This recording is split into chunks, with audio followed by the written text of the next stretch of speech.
नमस्कार, मैं हूं प्रमोद और आप देखना शुरू कर चुके हैं दी सड़कनामा.com। इस वक्त मैं मौजूद हूं सिरसा जिले के गांव साहूवाला प्रथम में और ये डूडी फ्रूट नर्सरी है जिसकी तस्वीर हम आपको दिखा रहे हैं।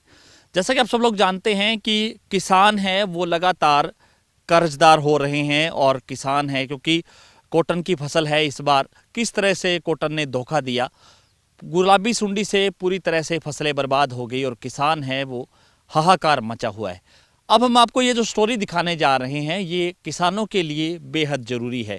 कोई भी किसान भाई अगर इस वीडियो को देख रहे हैं तो इस वीडियो को आप अंत तक देखें, क्योंकि इस वीडियो में हम आपको खास करके सिट्रस यानी कि ये जो इलाका है सिरसा के साथ लगता हुआ जो हमारा राजस्थान और पंजाब का जो इलाका पड़ता है, हनुमानगढ़, गंगानगर और पंजाब का अबोहर, और ये जो इलाका है ये किन्नू बेल्ट इसको कहा जाता है। और यहाँ पर चूँकि काफ़ी संख्या में सैकड़ों ऐसे किसान होंगे जो किन्नू के बाग से लाखों रुपए जो है कमा रहे हैं सालाना। और हमारी भी आपसे यही गुजारिश है कि किसान है वो कॉटन को छोड़ करके और प्रगतिशील बने और ख़ास करके बागवानी की तरफ अपने कदम बढ़ाएं, ताकि किसान है वो समृद्ध हो सके और किसान है वो अपनी कम जोत में भी बड़ा मुनाफा ले सके। आज हम जिस किसान की स्टोरी आपको दिखा रहे हैं ये पन्नीवाला मोटा के रहने वाले हैं विकास डूडी, और इन्होंने अपने 10 एकड़ ज़मीन में, जहाँ पे 2 एकड़ में ये जो नर्सरी है इसको स्थापित किया है। किन्नू और माल्टा की नर्सरी है ये, जो हरियाणा सरकार से मान्यता प्राप्त है।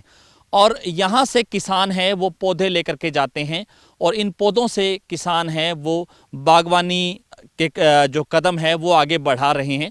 इसके साथ साथ इन्होंने 8 एकड़ में किन्नू की फसल है वो भी जो बाग है वो लगा रखे हैं, जिससे भी लाखों रुपए का जो मुनाफा है ये किसान कमा रहे हैं। अधिकतर किसानों की हम आपको स्टोरी दिखाते हैं जो ऐसे किसान हैं, जो सफल किसान हैं, जो कुछ कर रहे हैं, यानी कि युवा किसान हैं वो अच्छा खासा मुनाफा है वो कमा रहे हैं।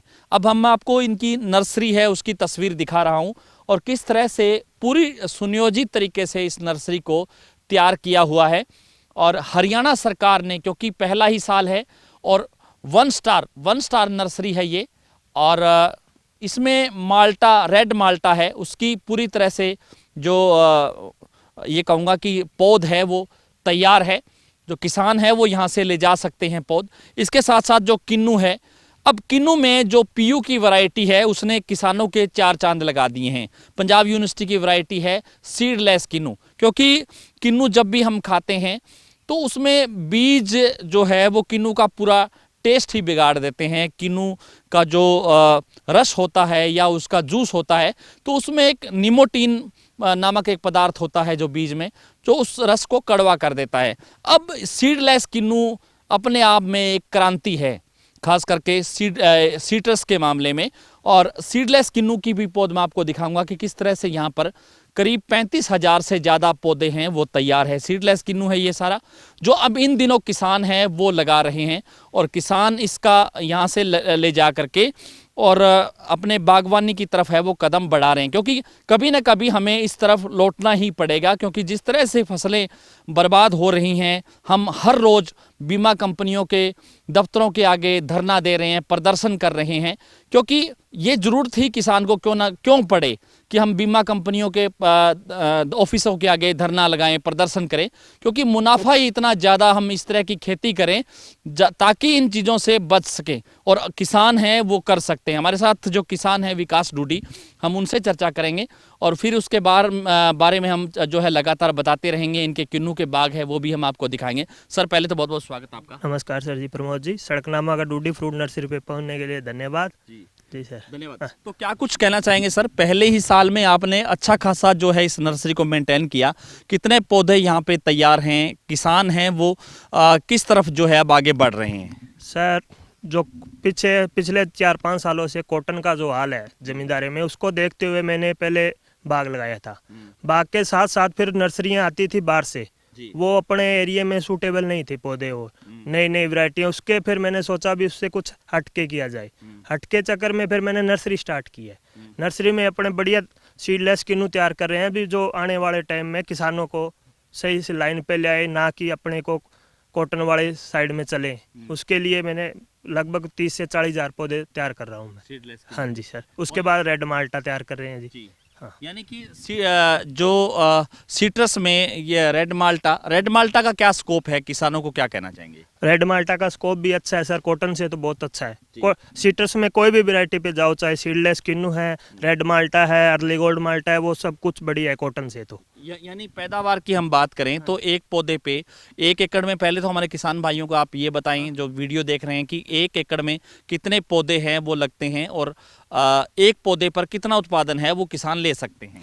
सर 1 एकड़ में गवर्नमेंट के हिसाब से जो हॉर्टिकल्चर डिपार्टमेंट से शेड्यूल है उसके हिसाब 6 बाई 6 मीटर पे है, 110 पौधे पर एकड़ के लगते हैं। जी। और अपन सही इसमें केयर करते हैं तो मान के चलो 1 क्विंटल से लेकर 2 क्विंटल तक फ्रूट आता है। पौधे पे हाँ, एक पौधे पे ले सकते हैं जी इस पे। धन्यवाद। हाँ जी। यही माल्टा का शेड्यूल है, यही किन्नू का है? हाँ जी सर, यही है। धन्यवाद।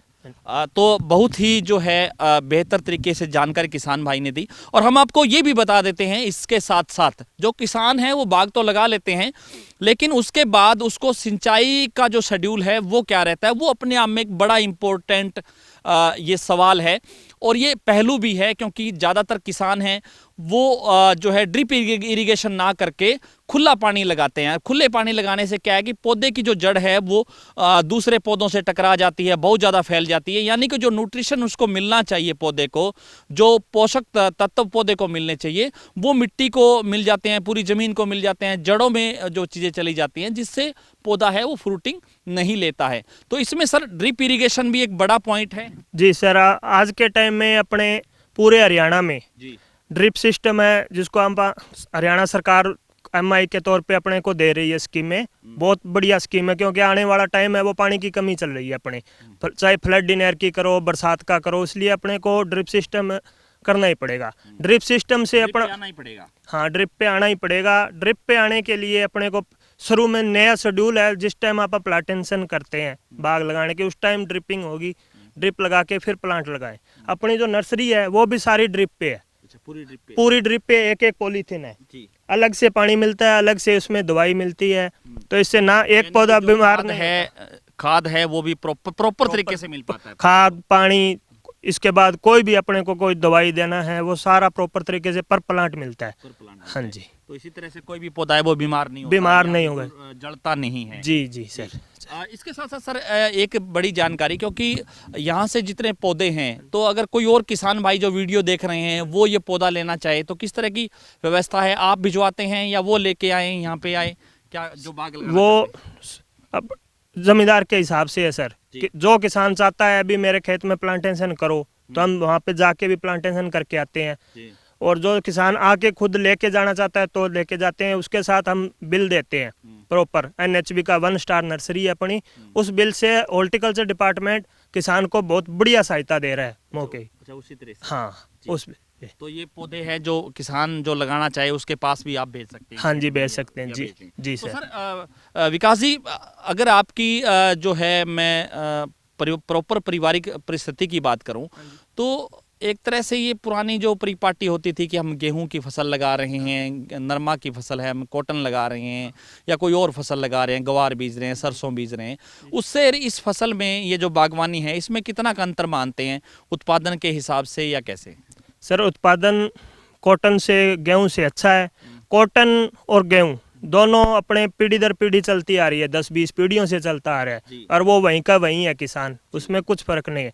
और जो किसान आज के टाइम में सिट्रस पे गया है, जिसने बाग लगाया और लगाया, उसकी कुछ स्थिति सुधरी है जी। जी। अच्छा, इसमें एक जो पानी है, ज़्यादातर चूंकि पानी है वो नहरी पानी है, वही किसान प्रयोग करें, क्योंकि ट्यूबवेल के पानी से तो बाग चल नहीं पाता, रुक जाता है, इसको लेकर क्या कहेंगे? सर इसमें नहरी पानी के लिए ही अपने हॉर्टिकल्चर डिपार्टमेंट या काडा डिपार्टमेंट हरियाणा सरकार अपने को टैंक दे रही है। टैंक से फिर अपन ड्रिप सिस्टम लगा के ही इसको नहरी पानी को उपयोग में ले के आए। इसमें ट्यूबवेल का पानी नहीं चलता सिट्रस में बिल्कुल। जितना पानी होता है पानी की बचत भी रहती है इससे, ड्रिप इरिगेशन से 80% सर बचत रहती है। जैसे 1 एकड़ में आप खुला फ्लडी पानी लगाएंगे तो इससे उसकी जगह आप 8 एकड़ या 10 एकड़ बाग कर सकते हैं। जी सर। धन्यवाद। तो आपको दिखाया हमने कि किस तरह से सीडलेस किन्नू हैं वो यहाँ पे पौधे हैं नर्सरी में तैयार हैं। इसके साथ साथ जो रेड माल्टा है वो पूरी तरह से तैयार है। अब इनका बाग भी देख लेते हैं कि इनकी बाग की है वो क्या स्थिति है। तो आपको दिखा रहे हैं इनके बाग की तस्वीरें और किस तरह से, क्योंकि ये पहली ही बार में है, पहला फ्रूट ही है ये इनके बाग का। और आप देख सकते हैं कि इसमें ये जो किन्नू का जो पौधा है उसमें करीब 1.5 क्विंटल से ज़्यादा किन्नू है, वो इसका उत्पादन है, आप देख सकते हैं। और सबसे बड़ी बात ये है कि यहाँ पे ड्रिप इरिगेशन है, यानी ड्रिप सिस्टम है और उसी से पानी है वो चल रहा है। समय समय पर यहाँ पर खाद है, कितना पौधे को न्यूट्रिशन है वो देना है, उसको लेकर के भी वो इसमें चला जाता है। यानी कि यहाँ तक ये पूरा पौधे के आसपास ये पूरा गोल चक्कर है वो बना लेता है और पौधे की जड़ें हैं वो वहीं तक ही रहती है, वो आगे नहीं फैलती हैं जहाँ तक उसको पानी मिलता है, जहाँ तक उसको खाद मिलता रहता है। और पौधे का जो यानी कि जड़ें आगे बढ़ेंगी तो जो है वो फ्रूटिंग में उसका सीधा सीधा जो असर है वो दिखेगा और यहीं से जो है जड़ का पूरी तरह से ये जाल बन जाता है, गुच्छा बन जाता है और उसके बाद जो पौधा है फिर वो फ्रूटिंग पे उसका असर दिख रहा है। आपको दिखा रहे हैं तस्वीरें कि किस तरह से 1.5 क्विंटल से ज़्यादा जो है तमाम अलग अलग पौधे हम दिखा दें आपको कि यहीं से नर्सरी से जो तैयार किए हुए पौधे हैं किन्नू के, जिनका अच्छा खासा जो है फ्रूट है वो अब देख रहे हो मिले। सर मान लो ये प्रत्येक किस तरह से इनकी जो केयर है वो की जाती है, क्या कहेंगे? सर इसका फरवरी से शेड्यूल शुरू होता है जी। इसमें, जैसे अब जनवरी फरवरी दिसंबर में फ्रूट टूटता है इसका जी। ये मार्केट में जाके उसके बाद इसकी कटाई छंटाई होती है। कटाई छंटाई करने के बाद इसके नीचे के लिए अपन एक कड़ी नीला तोता उपयोग करते हैं जिससे इसके ऊपर कोई फंगस वगैरह ना आए। उसके बाद इसका फर्टिलाइजेशन शुरू कर देते हैं जिसमें ड्रिप चला लिया, उसके अंदर खाद वगैरह जो डालनी है। उसके बाद ये मार्च के पहले वीक में फ्लावरिंग दोबारा आ जाती है इसकी। इस हिसाब से ये चल तीसरे साल जो है पूरी तरह से हाँ तीसरे साल ये फ्रूट पे आएगा सर। आप आज इस साल लगाएंगे पौधा तो ये तीसरे साल जाके फ्रूट पे आएगा। यानी उसके बाद फिर किसान की चांदी चांदी है। हाँ उसके बाद चांदी ना कहें तो आप सोना ही मान के चलो, ये सोना ही सोना है। धन्यवाद। तो आपको दिखा रहे हैं तस्वीरें कि किस तरह से किसान हैं वो बागवानी की तरफ जा करके लाखों रुपए कमा रहे हैं। और हमारी भी आप सबसे अपील है कि ज़्यादा से ज़्यादा इस वीडियो को आप शेयर जरूर कर दीजिए ताकि दूसरे किसान हैं वो भी इस वीडियो से प्रेरणा लेकर के, इस किसान विकास डूडी से प्रेरणा लेकर के वो भी बागवानी की तरफ अपने कदम बढ़ाएं और ज़्यादा से ज़्यादा जो है मुनाफा पाएं। बहुत बहुत शुक्रिया।